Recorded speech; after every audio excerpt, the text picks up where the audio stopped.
Okay, good afternoon, ladies and gentlemen, and welcome to our webinar entitled 8-Step Guide to Differentiate Your Apprenticeship Offer. We thank you for joining us.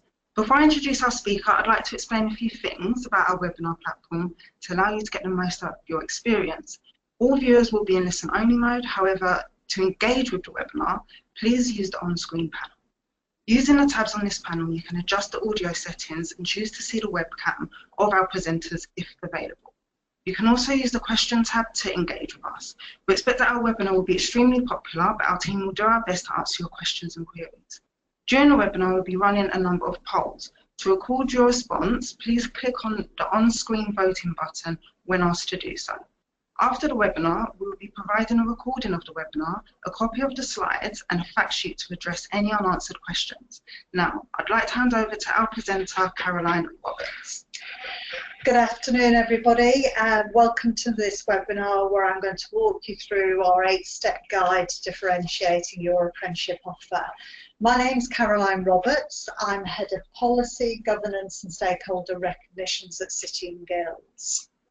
So, the agenda for this afternoon's session. I'm going to update you on a number of key facts underpinning recent policy in England on apprenticeships. I'm then going to take you through the 8-step guide, and this includes some insights into the City & Guilds quality model, and finally leave some time for questions from you. So, first of all, what's happening in the policy world in apprenticeships? The government is committed to increasing quantity and quality of apprenticeships in England, reaching 3 million starts in 2020.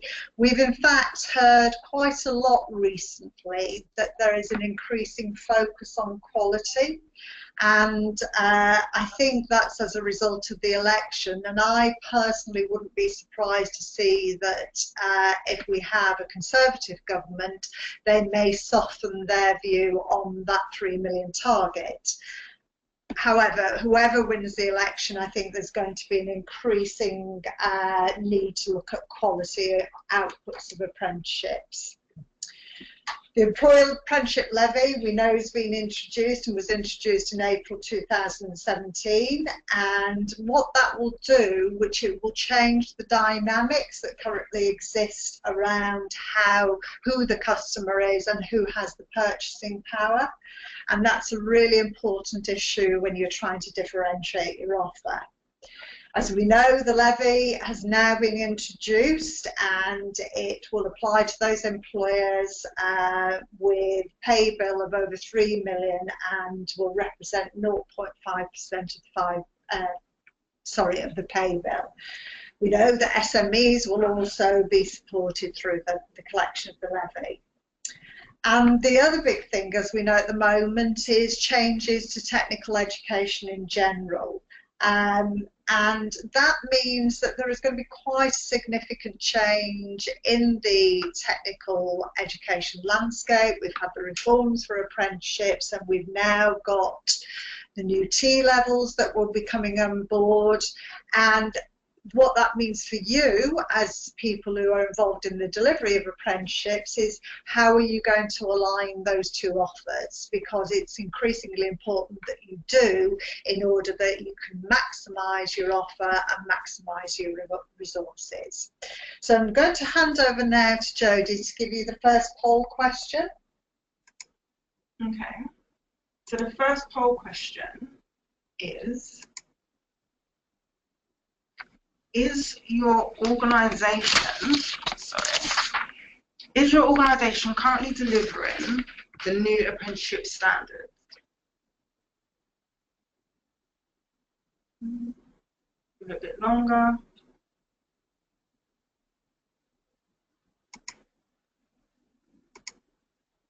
Okay, so it looks like the majority of you is no, which is quite interesting. And I think that says two things to me.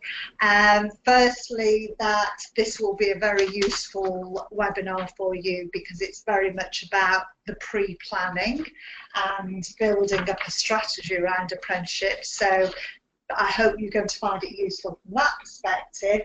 On the other hand, what it shows is that there's still a long way to go before we are fully ready to deliver on the new standards. And certainly when you see that sort of ratio, you will see that the 3 million target becomes increasingly difficult to reach. But that's really useful. Thank you for answering that question. Okay, let's move on to the 8-step guide then. First slide is your apprenticeship strategy. I think the first question to ask yourselves is, do you have a strategy? I think it's critically important that you plan for this in the long term, that this isn't just something you are intending to go into the short term, that you actually plan to be there in the long term. Now that may mean a number of things. It may actually be about sustaining your current volumes, it may be growing your volumes, or in fact what it may be doing is scaling down what you currently offer in terms of apprenticeships. And importantly is that point about, if we are offering apprenticeships and we are offering them in a particular occupation, then one of the considerations is, am I going to be operating around T levels and do the two align? That's really important. So the next thing to consider is, what occupations are the specific occupations that I want to operate in? And that will be about what my capacity and capability is as a provider. Do I have the right capacity? Do I have the right capability around that occupation? And most importantly, who are my customers? Do I already have a relationship with those people? Do I understand the market? And again, remembering that employers will have the purchasing power in the future. If you don't have an understanding of your market, is it your intention to get it?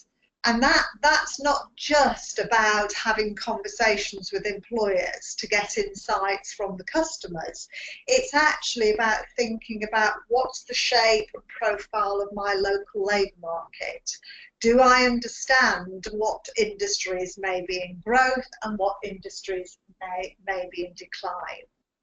And finally, on that slide, which we're going to come on to a little bit more later on, what are the financial implications to me and my organisations about operating in this field?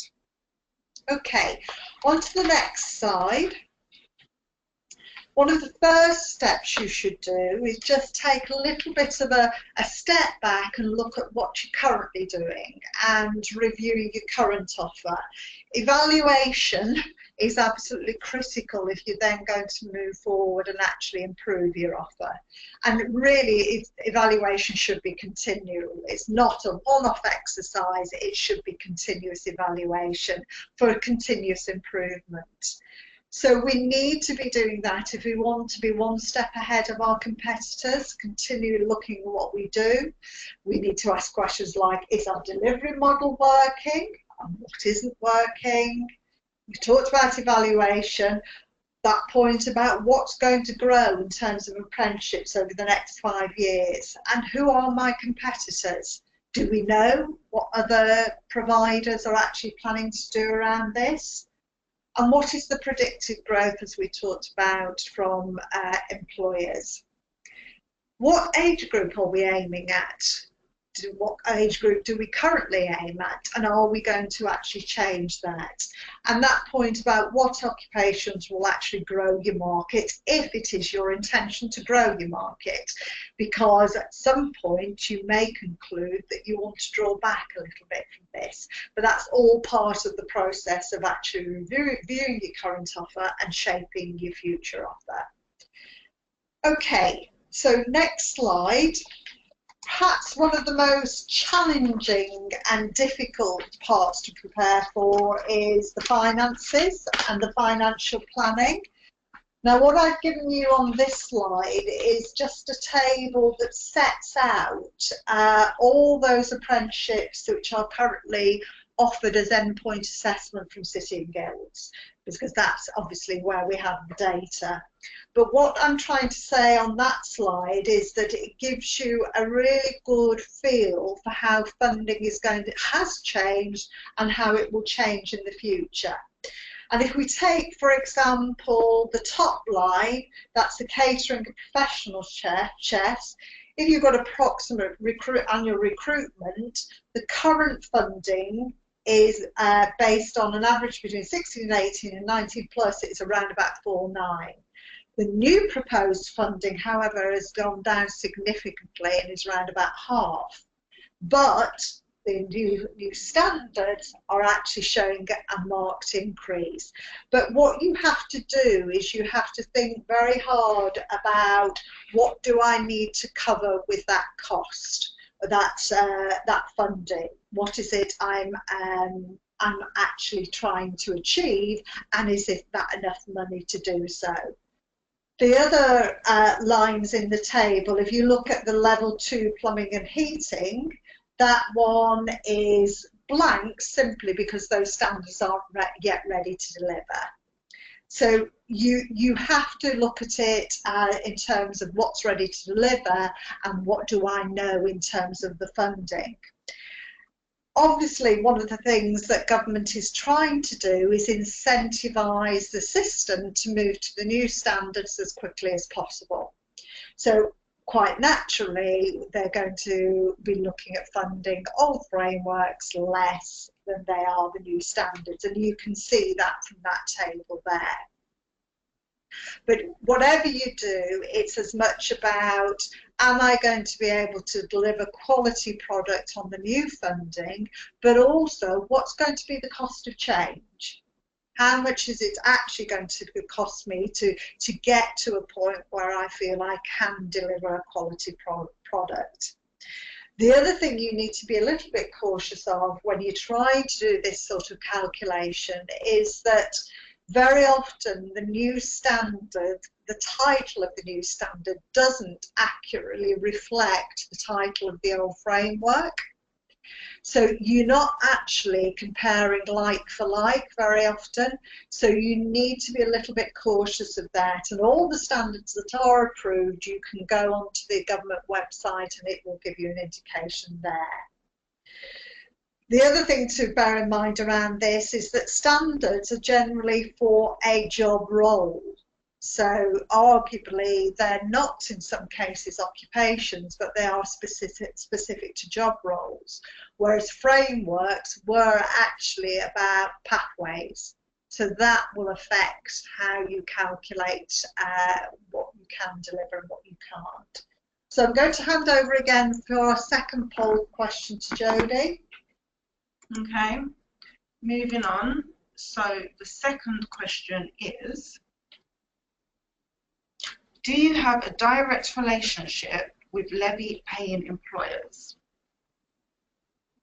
So simple yes or no answer.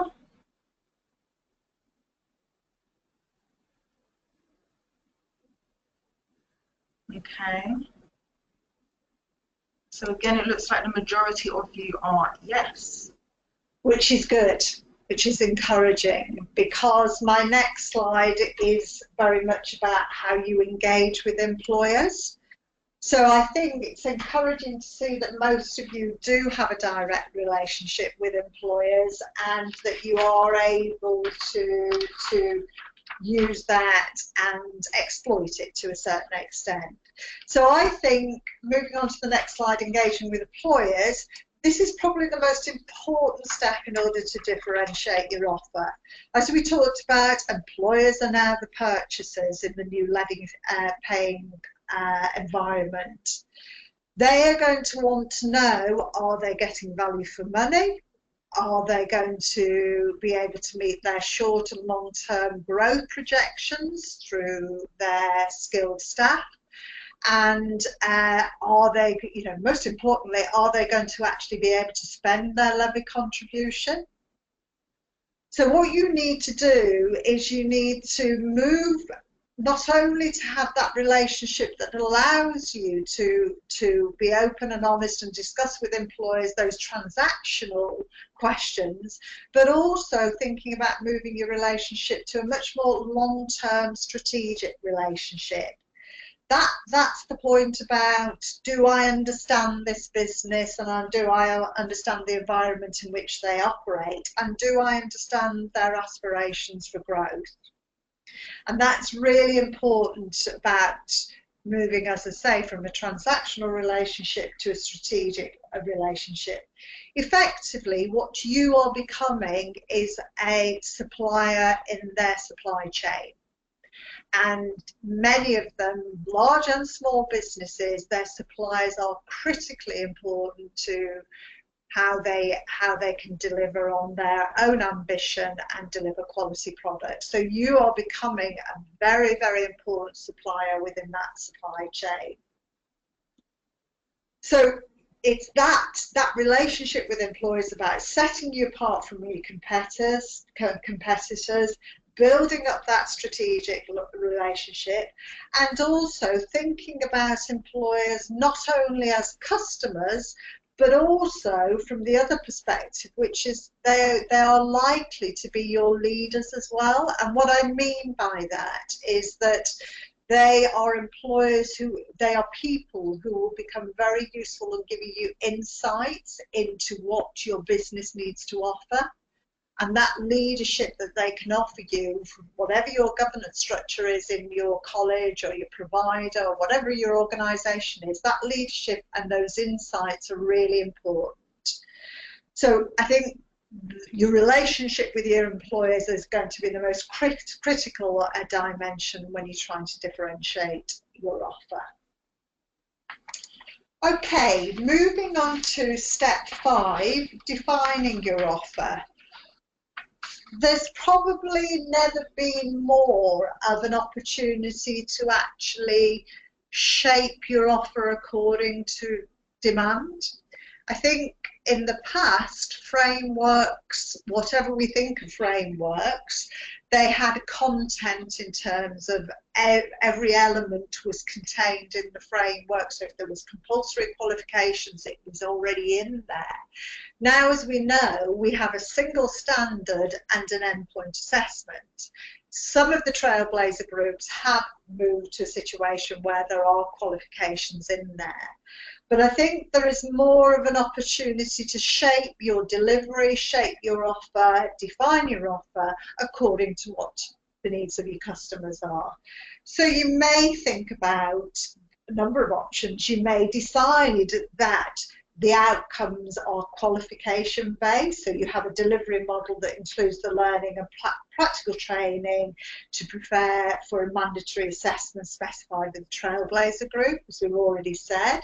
Or you may have more of a bespoke program. It may be a standard that allows you much more opportunity and flexibility to define the package of learning which prepares the individual for endpoint assessment. And then the bespoke program is a provider can choose to accredit the program with a awarding organisation. You may choose, in addition to the endpoint assessment, to have additional accreditation offered by an awarding organisation. Whatever you do, again, it's about differentiating. It's about making this a little unique and a little bit special. And obviously, on the right-hand side of that slide, it's important that you then can add value to that. And by supporting employers in training, engagement, initial assessment, recruitment if they need it, and publicity. So there are all these added value elements to your offer as well, not just the actual delivery of the program. And you need to think about that, and you need to think about how that could be different from anything else anybody else is offering. Okay, so continuing with defining your offer, this is more of a sort of practical tips for those who perhaps may not be aware, if you're not yet delivering against the standard, is the selection of an assessment organisation. you are able, if you are a provider, you can recommend organisations, assessment organisations, to an employer, but ultimately the choice is that of the employer.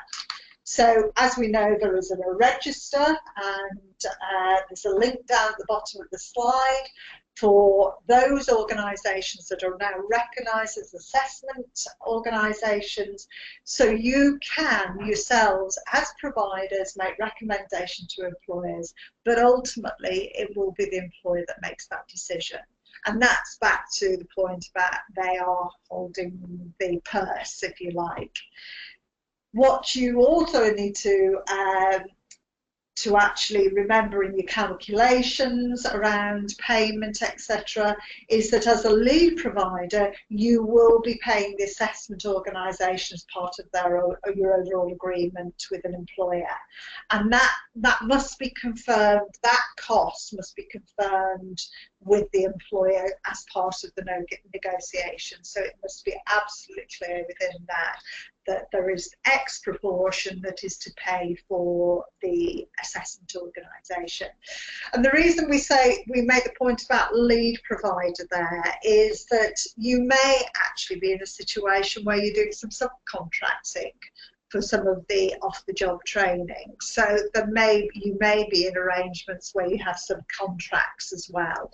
So, but you should be clear on who is the lead, who is actually doing these payments on behalf of the employer. Okay. So, next step, pricing and affordability. Well, obviously, we've dealt with the issue of financial planning and how critically important that step is. And now, as part of that consideration in your planning, you need to assess affordability. So how am I going to be able, out of those new funding rates, how am I going to be able to afford to deliver all of this? So I don't need to really teach granny to suck eggs, but in part of that affordability, your price will largely depend on overheads, programme content, cost of endpoint assessments, and any economy of scale. And that means that you may be in a position where if you're delivering volume, you may be able to do some sort of deal on a cheaper unit price.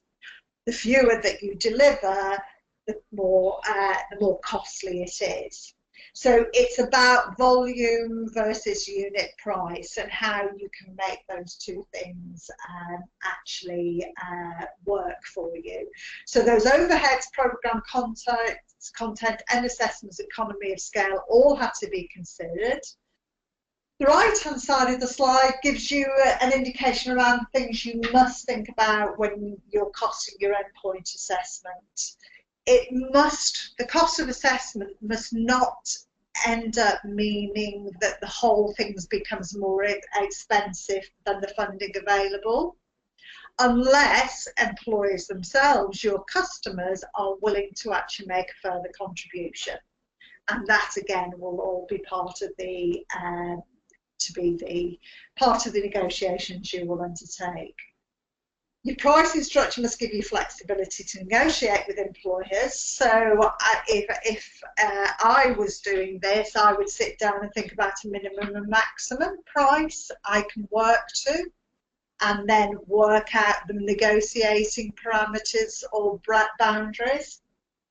And that point about volumes, a lot of it, if you're delivering 5 apprenticeships, it's as costly to deliver 5 apprenticeships as it is to deliver 200 apprenticeships, more costly. So you need to bear that in mind. And if you are delivering volumes, you may be able to offer some sort of discount. And final point, when do you walk away? I think there comes a point where you may need, if you've set yourself a minimum and maximum, I like to call them red lines, which you're prepared to go to in terms of negotiation. If you feel you can't go any lower than your minimum, then there may be a point where you have to walk away. And you know, as hard as that is, and that's why the financial planning is so important, because you will be able to map out what you could afford to walk away from in the first place. So it's important in your financial planning you have an understanding of, if my customer is not prepared to pay that minimum price, can I afford to walk away in total from this business? And that's a really important point you must bear in mind. So we're all in different territory here to a lot of what we've been used to in the past, and negotiating is a capability set that we may not have had in the past, particularly in this way, and particularly with who we negotiate with. And this, as we say, is going to be negotiation with employers. Okay, over to the next slide, which is onto the capability and capacity slide. So I've talked a little bit about this, and I would say that next to employers, employer engagement, this is probably the single most important step. It's absolutely critical that you are honest, you are clear, and that you have made that assessment that you do have that capacity and capability to deliver a quality outcome.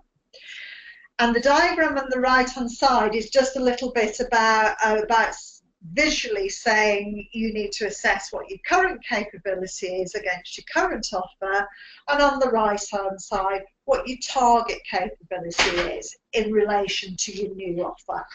And that just gives you one or two steps in between about any gaps you might see, an action plan in addressing those gaps in capacity and capability, and how you deliver that change to achieve that. So it's essentially a gap analysis, and do you need to have some sort of plan in place to address that. The list on the left-hand side are just the sort of things that you need to assess, that you should have in your armoury, as it were, to be able to deliver. But I think in the end, probably people more than anything, staff, human resources, but other resources as well, are probably the main thing that's going to give you that differentiation. So this is the stage you really do have to take a long, hard look at what you have and whether you believe you have that capacity and capability to actually deliver. So I'm going to hand over to Jodie for another poll question. Okay, so third poll question. Okay, so does your organisation have the right staff and resources to deliver the new apprenticeships? It's kind of flickering between yes and no. Give you a bit more time. Okay.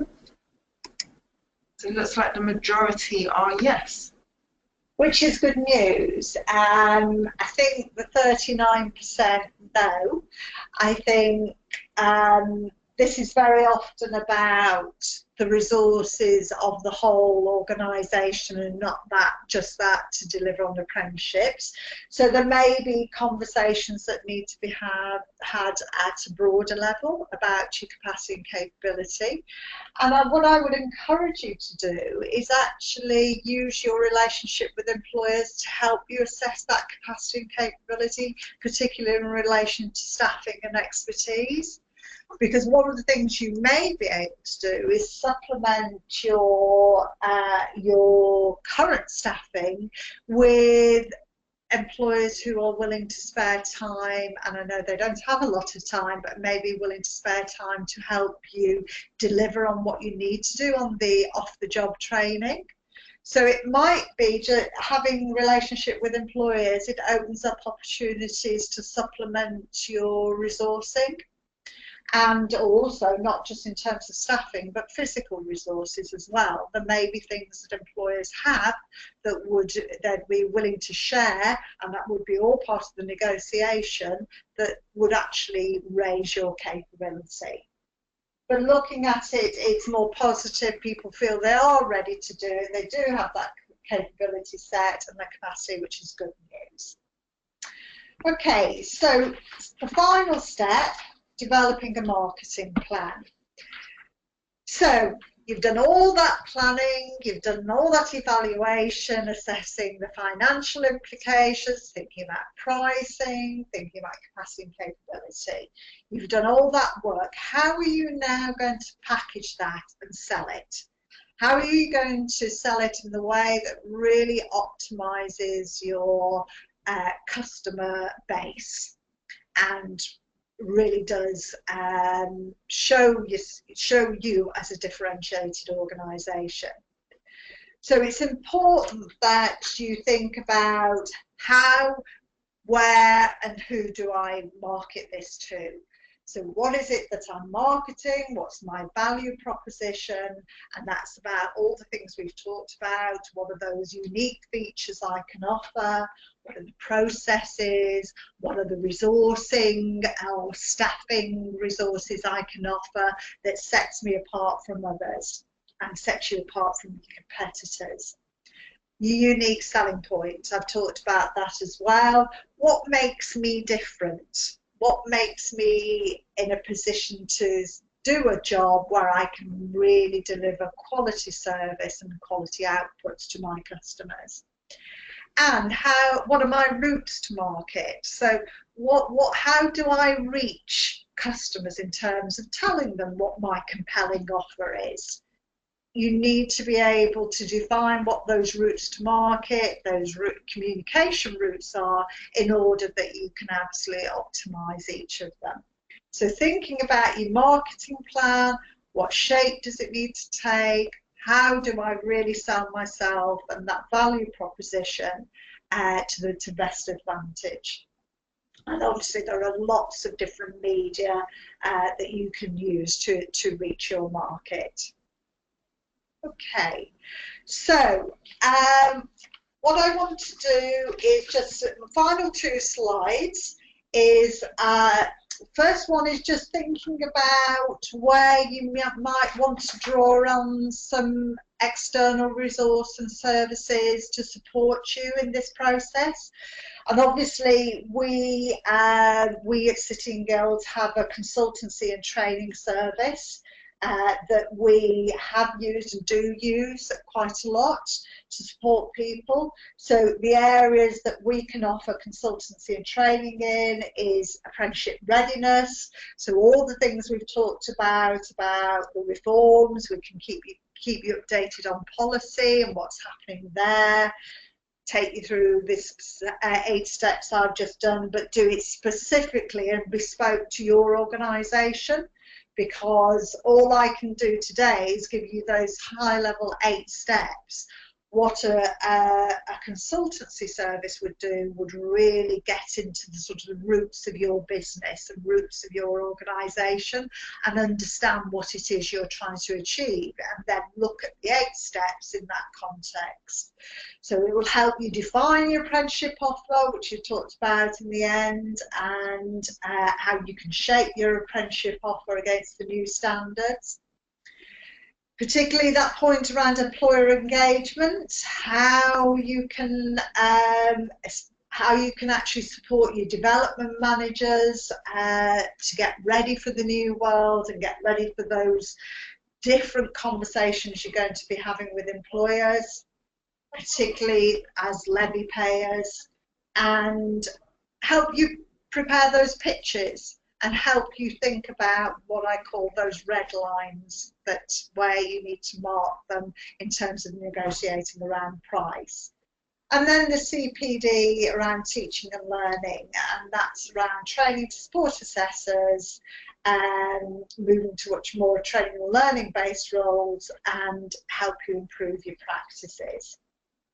So the right hand side of that slide is just a flow diagram that actually says, start with understanding your need, we start with understanding your needs, and we go right through to the point where we evaluate the impact we've had when using the consultancy process. Final question then, I'm going to ask Jodie to find a poll question. Okay, so final question is, has your organisation used our consultancy and training services to support your apprenticeship programme? I might have a couple that have said yes.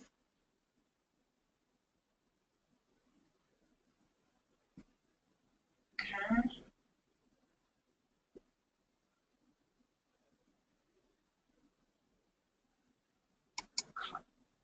I realise that in the audience we have this afternoon, some of you may not know the answer to that question, but looking at the answer, we've got 81% who say no and 19% who said yes.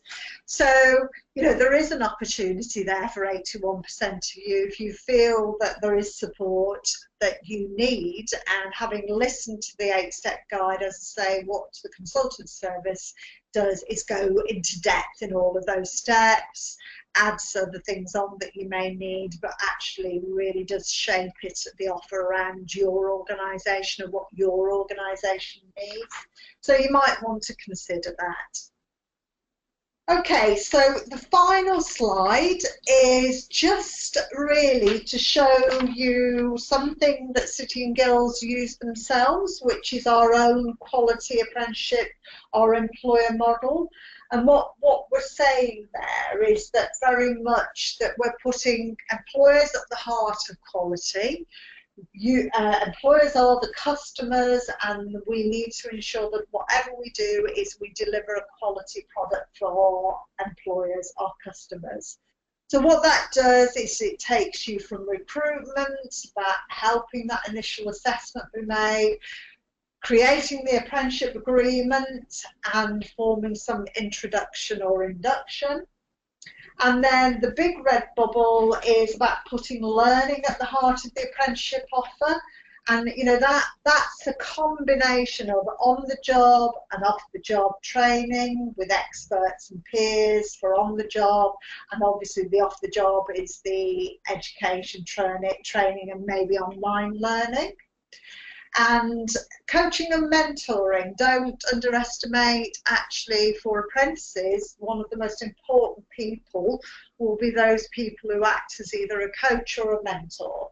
So they're there to help them through the process, give that formative feedback and assessments, and be able thus to create a nurturing and supportive environment for which the apprenticeship can operate in.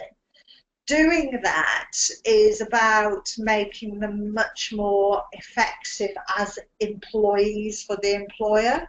So it's all part of actually improving the chance for that individual to actually be making a contribution as soon as possible to the employer and the business in which they're operating.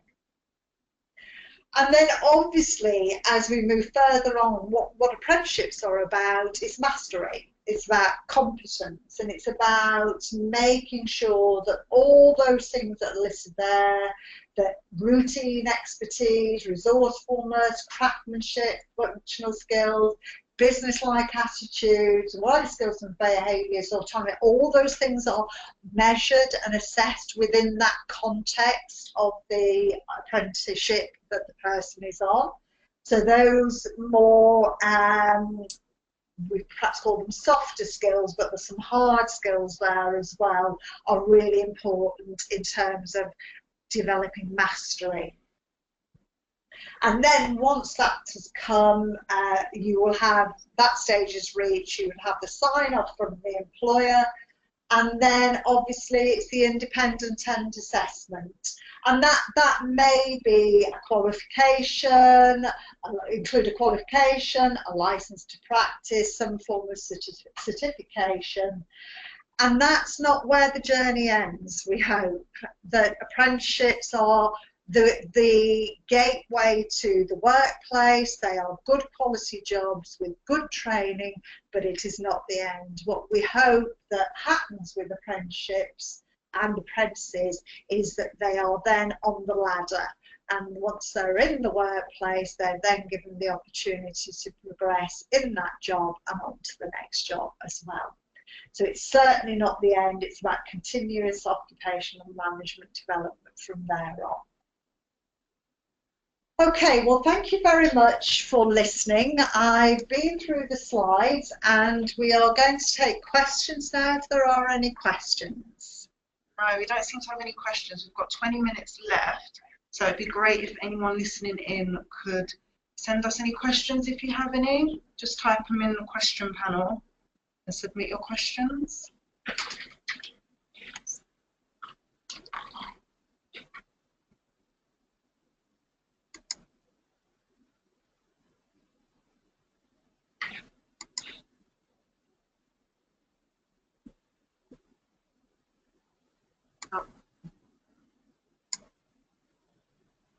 Okay, so we've got one question here.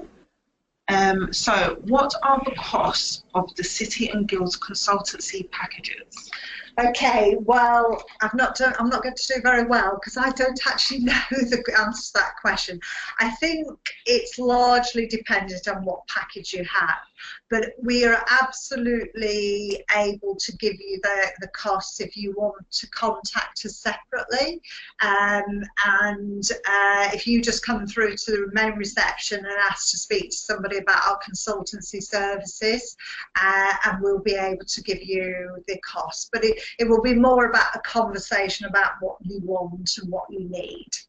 Okay. Another question here. How do providers now gain approval for running new standards? Well, as we know, there is it's mainly down to the providers, as I say, to start working out their relationship with employers directly. My understanding is that the register of providers with the SFA is still being run, but as we know, there's been a slight hiccup around that and it's on hold at the moment. So my answer to that question is you would need to contact the SFA because they are responsible for running the register of providers.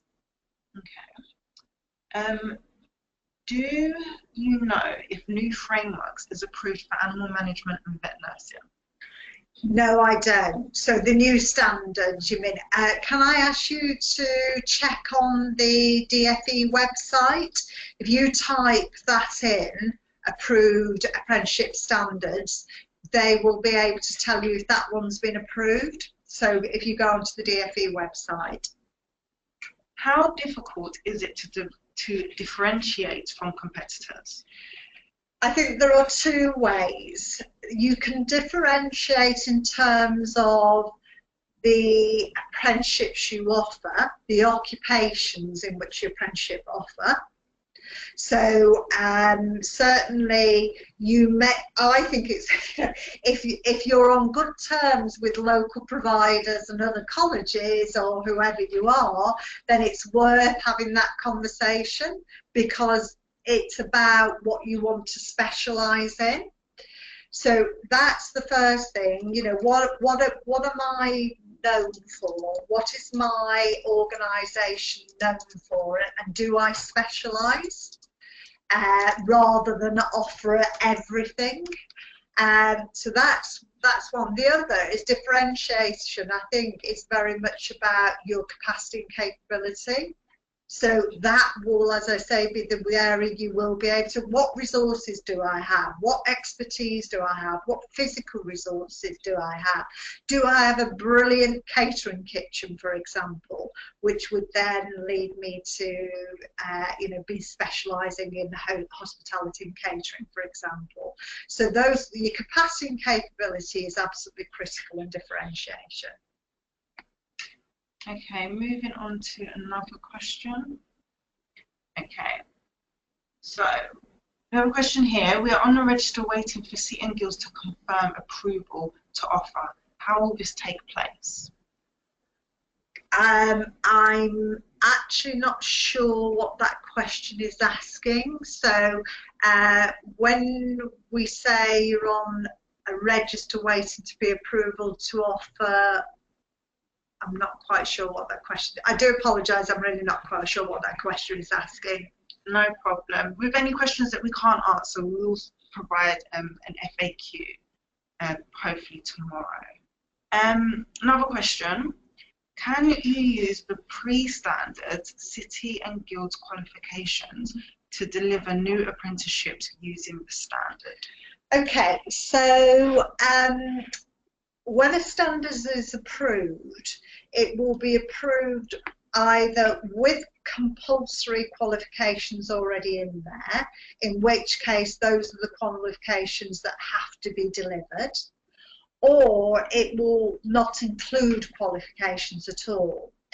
If through your negotiation with your employers around delivery of that particular apprenticeship, decide you do want to offer qualifications, then that will be something that is an add-on, and therefore the cost of that would have to be negotiated outside of the unit price, and it wouldn't then go forward and form part of the endpoint assessment. So it's about just understanding the standards and what qualifications are currently included in that endpoint assessment. And if there are not, do you and your employer think it would be useful to have qualifications, in which case that all has to be negotiated separately. Okay. What is the cost of endpoint assessments, and how will we establish designated sites? Okay, that isn't a question I can answer, because there are different costs of endpoint assessments, and that is something, it really depends on what occupational area we're talking about, but certainly we can come back to you on that. Okay, we have another question. There is a big stigma around cold calling employers. What is the best way of attracting new employers? Okay, well, it's interesting that you say, whoever asked this question, there is a stigma, because let's not forget that, okay, it's not all employers, but there are the levy-paying employers absolutely will be looking for the opportunity to spend their levy.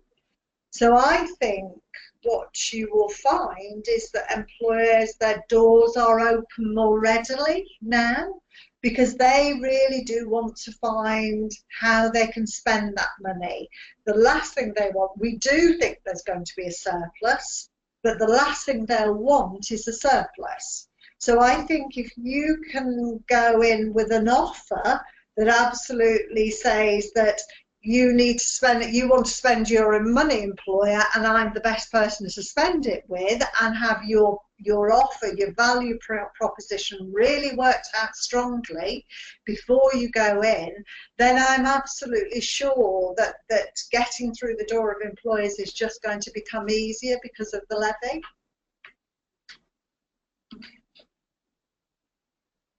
Just checking some questions here.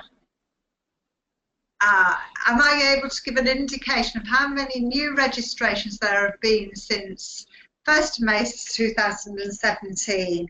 No, my last count was some time ago and it was over 1,000, but I'm sure there are quite a few more than that, but that's not something I have the answer to now. Okay. If any more of you have any more questions, please feel free to continue writing, and we'll give it a few minutes for some more questions to come through. There are some questions here that we will have to answer at a later date. Like I said, we'll send out an email with the FAQs. So there's a question there that says, do you think that 20% off the job training is going to stay? Do you think there will be any relaxation of this in the future, and what have other training providers suggested as a way of recording 20% off the job? I can't answer the second part of it, but I absolutely feel quite confidently that the 20% is here to stay. I think it's one of the elements of the new apprenticeship offer, which with my discussions with government and ministers, etc., that really is a key part of the new quality offer, that apprentices do have that 20% time off the job. So I can't see it changing at all, because as I said at the beginning of the presentations, my sense is that emphasis on quality is just going to increase. So characteristics such as that I just can't see going away. Okay, another question. Will there be publication of delivery packages, e.g. hospitality? I'm sure that the Sitting Guilds teams are looking into how they can support centres more broadly, and things like packages I'm sure are on our radar, so we'll be able to come back and let you know for sure. Okay. Can non-mandatory qualifications be funded if there is clear overlap with the competence, knowledge and behaviours contained in the apprenticeship? Good question, but I'm sorry to say no. It's that mandatory point, isn't it? Unless it has been agreed through the approval of the standard with the Trailblazer Group, and it's been approved by DFE that there is a mandatory qualification, I'm afraid you can't, by proxy, use a qualification to confirm the sorts of things you've got there, competence, knowledge and behaviours. I'm afraid it would have to, if you want to do that, if you and your employers, your customers believe that it's the right thing to do, it'll have to be paid for outside of the unit price. Okay.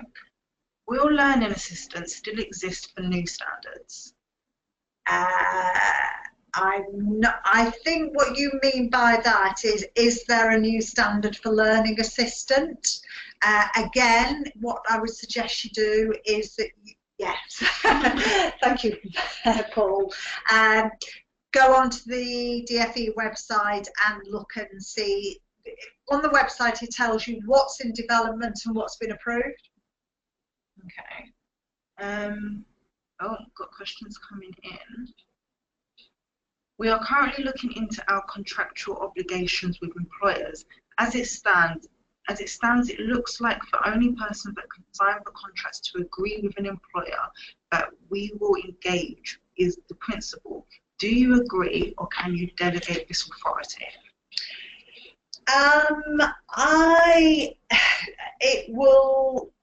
Your principal is effectively your accounting officer. So, as you probably know, for all of your programs, it all begins and ends with that person. They have total accountability and responsibility. So, if there is a means, very often in public sector organisations or publicly funded organisations, it depends on the value of the contract. So if there is a certain value that is above a certain amount, it's only principals that can sign it off. A lesser amount can be signed off by a head of department, something like that, and so on. So what you have to remember is your principal is your accounting officer, and therefore accepts full responsibility. So if it's in your own policy that it has to be the principal that signs these things off, then that's it. Okay. Any more questions?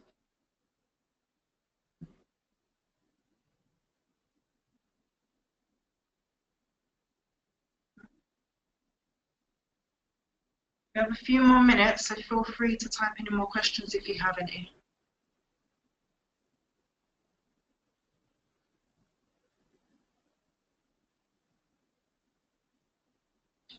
No? Okay, well, I think we can end it there. If you're happy to end it there, Karen? I am, and thank you very much, everybody, for listening. Thank you all. We will send out an email with a recording of the webinar, the slides, and all the questions. Thank you. Thank you.